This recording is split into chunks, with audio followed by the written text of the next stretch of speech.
ഇതാ കാണുന്ന ഈ പാറയുടെ മണ്ടയിലൊരു ക്ഷേത്രമുണ്ട്. അവിടെയാണ് ഇന്ന് രാത്രി ഈ പാറപ്പുറത്താണ് നമ്മുടെ സുഖവാസം. നല്ല ചെങ്കുത്തായ കയറ്റമാണ്. കഥയ്ക്കുണ്ട് നടക്കാൻ വയ്യ. വല്ലപ്പോഴൊക്കെ ഒന്ന് ഭൂമിയിലിറങ്ങി നടക്കണേ. നീ ഫുൾ ടൈം ആ ബൈക്കിലല്ലേ, അതാണ് നടക്കുന്ന കഥപ്പ്. ഞങ്ങൾക്കൊന്നും കിടക്കുന്നില്ലല്ലേ. അതൊന്നൊക്കെ ജനങ്ങളുണ്ട് കേട്ടോ, നമ്മളെ കരുതിയ പോലെയല്ല. പണ്ടൊന്നും ഇവിടെ ഇങ്ങനെ ജനം വരില്ലായിരുന്നടാ. മലമണ്ടയിൽ എത്തിയില്ല. ഇനി എവിടെയെങ്കിലും ഇരിക്കാം, എനിക്ക് വയ്യ ഇങ്ങനെ നടക്കാൻ.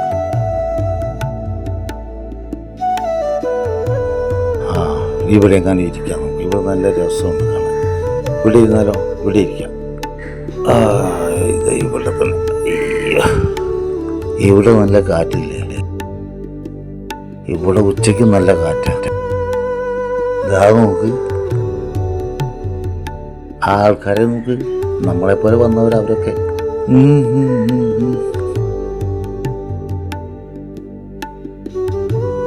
നീ പറഞ്ഞത്രയൊന്നും ആളില്ലടാ.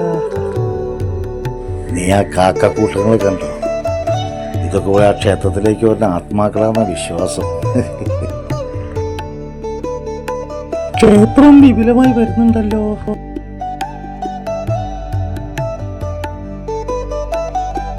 ഇതെന്താ കാക്ക കല്യാണം? ഞാൻ പറഞ്ഞില്ലടാ മരിച്ചുപോയ ആത്മാക്കളാണെന്ന്. നിനക്കെന്താ പറഞ്ഞുകൂടാത്തത്? നിന്നെ എനിക്കറിയില്ല. നോക്ക്, നമുക്ക് ഇറങ്ങാൻ നോക്കാം. ലാസ്റ്റ് ട്രെയിൻ എനിക്ക് പോകണം. ഇവൻ ഏതടാ? ഞാൻ ഇറങ്ങിയപ്പോഴേ പറഞ്ഞില്ലേ ഇന്ന് രാത്രി നമ്മൾ ഈ പാറയിൽ കൂടുന്നു. ഓക്കെ, എന്തൊരു കഷ്ടം നോക്കണം. രാത്രി ഈ പാറപ്പുറത്ത് തണുപ്പ് സഹിച്ച് എനിക്കെങ്ങും വയ്യ. എന്ന് നീ പറഞ്ഞാൽ മതിയോ? ഞങ്ങൾ തീരുമാനിച്ചു, ഇല്ലടാ രാമു.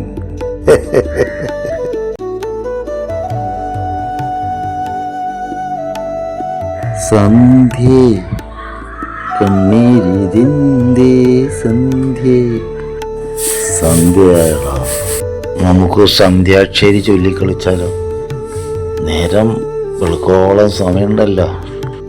സന്ധ്യാക്ഷരിയല്ല, അന്ത്യാക്ഷരി. മന്ദ അന്ത്യാക്ഷരി ചെല്ലാനാണോ അത്രയും കഷ്ടപ്പെട്ട് ഈ പറപ്പുറത്ത് കയറി വന്നത്? നിങ്ങളെ കൂടെ കൂടിയത് തന്നെ. അയ്യോ ഇരുട്ടേടാ. നിനക്ക് ഇത്ര പേടിയായിട്ട്? ഇതൊക്കെ ഓരോ അനുഭവമല്ലേടാ. ഇത്ര അനുഭവങ്ങൾ നമുക്ക് എന്നും ഓർക്കണുണ്ടാവും. നിങ്ങൾ ഓർത്തപ്പോരായിരുന്നു. എന്തിനാ വെറുതെ എന്നെ ഒരു കഷ്ടപ്പെടുത്തിയത്? മിണ്ടാതെ കിടക്ക്. നിനക്ക് ഈ ഒരു യാത്ര നഷ്ടമായി തോന്നുന്നുണ്ടോ? ഇല്ലേ, ഇല്ല. ഇവന് ചിലപ്പോ തോന്നുന്നുണ്ടോ?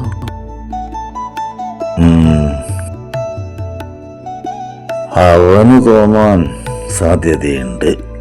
അവനാ ടൈപ്പാ. എന്നാലിനി കിടന്നുറങ്ങ. എന്താ പറ്റില്ലേ?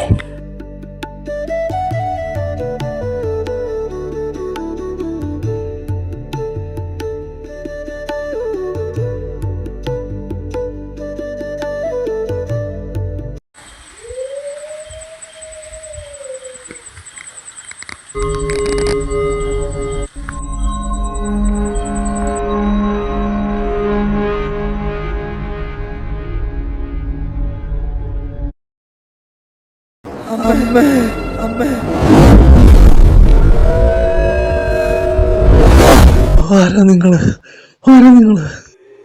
എന്നും ചെയ്യണ്ട, എനിക്ക് പേടിയുണ്ട്. രാമു, എടാ രാമു. അയ്യോ ഈശ്വരാവനോട് കിടക്കണ്ടെന്ന് പറഞ്ഞത് നിങ്ങളാരാണ്? എന്നൊന്നും ചെയ്തത്? എനിക്ക് പേടിയുണ്ട്. അയ്യോ അയ്യോ, ആരുമില്ല, എന്നെ രക്ഷിക്കാൻ ആരുമില്ല. അയ്യോ നാരായണ കൃഷ്ണ, എന്നെയൊന്നും ചെയ്യില്ല. രാമു, എടാ.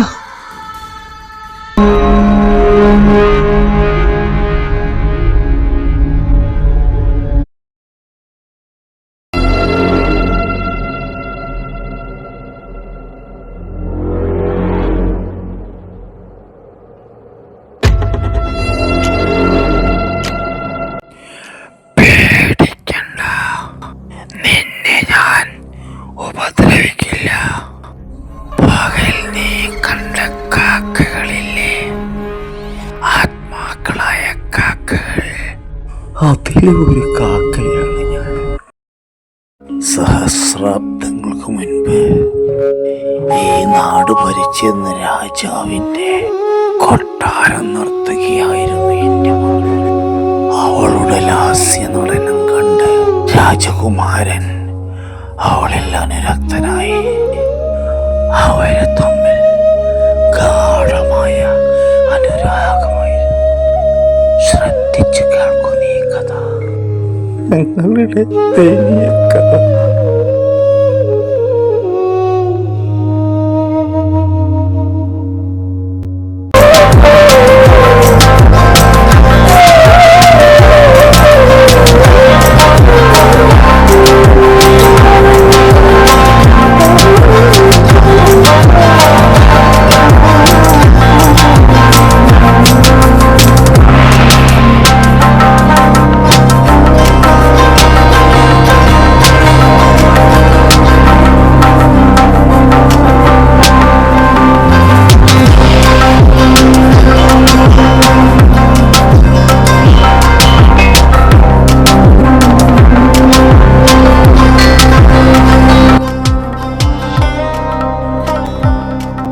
എനിക്ക് ഓർക്കാൻ കഴിയുന്നില്ല ആ നാളുകളൊന്നും.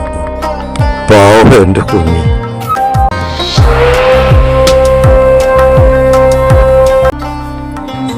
രാജകുമാരന് അവളോട് അതിഗാഢമായിട്ടുള്ള അനുരാഗമായിരുന്നു. അവളുമായി സദാ ഇടപഴകാൻ വേണ്ടി അവൻ ഒരു സൂത്രം കണ്ടെത്തി. തനിക്ക് നൃത്തം അഭ്യസിക്കണമെന്ന് അവൻ അവൻ്റെ അച്ഛനോട് ആവശ്യപ്പെട്ടു. അങ്ങനെ എൻ്റെ മകളുടെ കീഴിൽ അവൻ നൃത്താഭ്യാസം ആരംഭിച്ചു. നൃത്തം എത്ര കണ്ട് ആഴത്തിൽ അവൻ പഠിച്ചോ അതിലേറെ ആഴത്തിലായിരുന്നു അവർ തമ്മിലുള്ള അനുരാഗം. രാജാവിൻ്റെ ചെവിയിൽ പിന്നെ ഞാൻ പറയണ്ടല്ലോ. കോപാകുലനായ രാജാവ് രാജകുമാരനെ തൻ്റെ മുൻപിലേക്ക് വിളിച്ചു വരുത്തി. അച്ഛനും മകനും തമ്മിൽ വലിയ കലഹം നടന്നു. രണ്ടുപേരും ഭയങ്കര വാഗ്വാദം നടന്നു.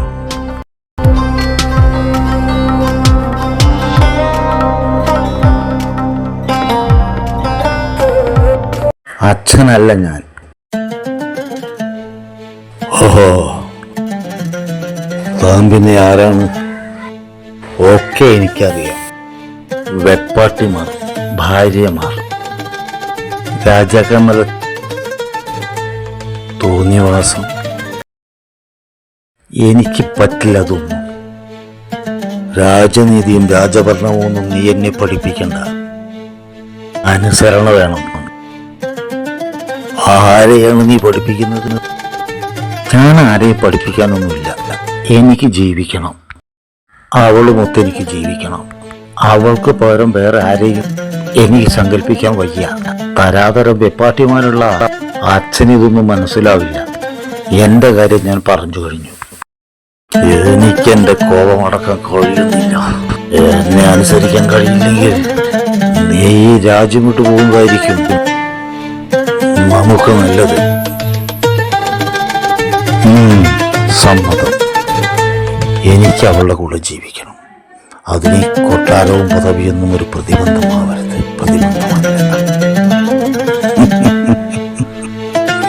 ചെയ്യേണ്ടത് എന്താണെന്ന് എനിക്കറിയാം. എന്നെ ആരും പഠിപ്പിക്കേണ്ട ചെയ്യേണ്ടത് ഞാൻ ചെയ്തിരിക്കുന്നത്.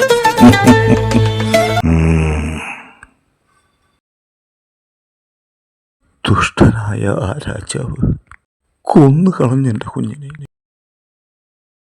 എന്നെയും അയാൾ വധിച്ചു. ഇളയ മകനെ രാജാവായി വാഴിച്ച് മൂത്ത മകനെ നാട് കടത്തി. അതൊക്കെ ഒരു കഥ. എൻ്റെ മോള് ഈ മലമുകളിലെ ദേവിയുടെ അനുഗ്രഹത്താൽ മോക്ഷപ്രാപ്തി നേടി. ജന്മജന്മാന്തരങ്ങളിലൂടെ ആ രാജാവ് താൻ ചെയ്ത ദുഷ്കർമ്മത്തിൻ്റെ ഫലം അനുഭവിക്കുന്നു. എനിക്ക് മോക്ഷത്തിന് സമയമായിട്ടില്ല. എൻ്റെ ഉള്ളിൽ ഇപ്പോഴും ആ രാജാവിനോടുള്ള പക ബാക്കി നിൽക്കുന്നുണ്ട്. സ്വപ്നത്തിൽ കണ്ട കഥാപാത്രത്തോട് പക വെച്ച് പുലർത്തുന്നത് അജ്ഞാനമല്ലേ? അജ്ഞാനം നീങ്ങിയിട്ടില്ല എനിക്ക്. അജ്ഞാനം നീങ്ങാതെ മോക്ഷവും ലഭിക്കില്ല.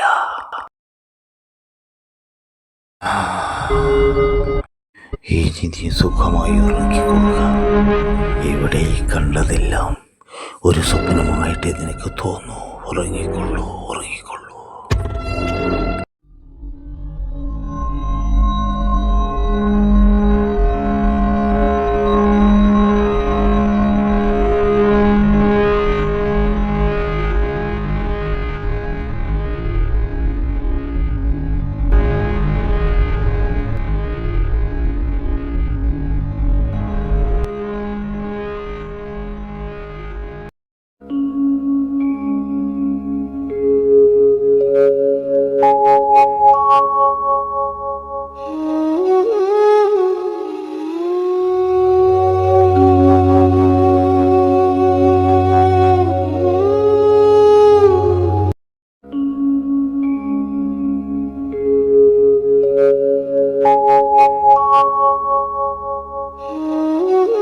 പിറ്റേന്ന് ഉണർന്നെണീറ്റപ്പോ ആ സുഹൃത്തുക്കൾ പരസ്പരം തലേന്നാൾ കണ്ട കിനാവിനെ പറ്റി പറഞ്ഞ് കുറേ ചിരിച്ചു.